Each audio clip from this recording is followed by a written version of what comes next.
Morning kwese kwamuri guys. Vukile njani kwese kwamuri, tovela kwese kwamuri. Ungava uri kupi. Morning. So guys, in this video tiri kuona kuti military yazobva yapindira panyaya yaHoly10. Zvese zviri kutorwa naHoly10 kana ngava madrugs, ringava doro, ngambomira because military yeZimbabwe yabva yapindira panyaya iyoyi. Yabva yaona kuti ayo pano yakutoenderera, tikasamumisa anozoenderera. So whatever zviri kutorwa naHoly10 tiri kuti ngambomira. Imimi mafans, imimi maHoly10 muri kutaurisa muchiti zvaari kuita zviri boka. Munomupinza pama1 ndozi kana apa pama1 anenge ava ega. So imimi musada kunyengera Holy10, imimi mafans aHoly10 musada munyengera imimi. Ngatochemai naye, anotoda deliverance. Mujaya ari kuda deliverance. So let's watch this video to know military riri kuti udii. Thank you guys. Don't forget to like, subscribe, comment, especially comment. Paunenge muchicomment apa nekulike video redu rinoenda mberi guys. Rinobva raenda mberi, robva raonekwa navanhu vakawanda. So thank you guys. Stay blessed. I love you. Holy10 wakudzirwa. Holy10 wakupinda nemwenje mfumo. Holy10, you are urinating against strong winds.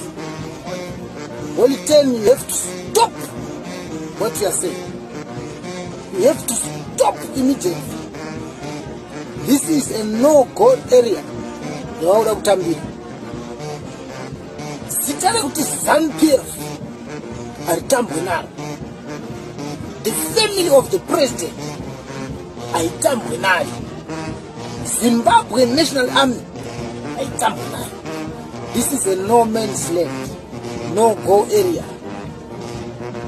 Urundizisa baba mukanakirwa nedoro zvemhando yamasvika iyi munenge marasika. You must be careful. You must be very, very careful. You can't say unomisa ZANU-PF iwe nezera rako iri. Waguta mutakunanja wawakapiwa neZANU-PF. Waguta mari yawakapiwa neZANU-PF. Wakutuka ZANU-PF iwewe. Wakutuka masoja uchitaura kuti zvimasoja. Zimbabwe National Army.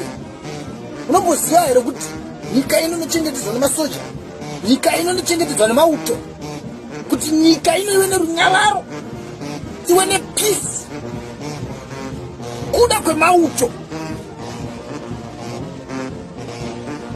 anotungamirirwa navamunangagwa, anotungamirirwa nehurumende yamunangagwa.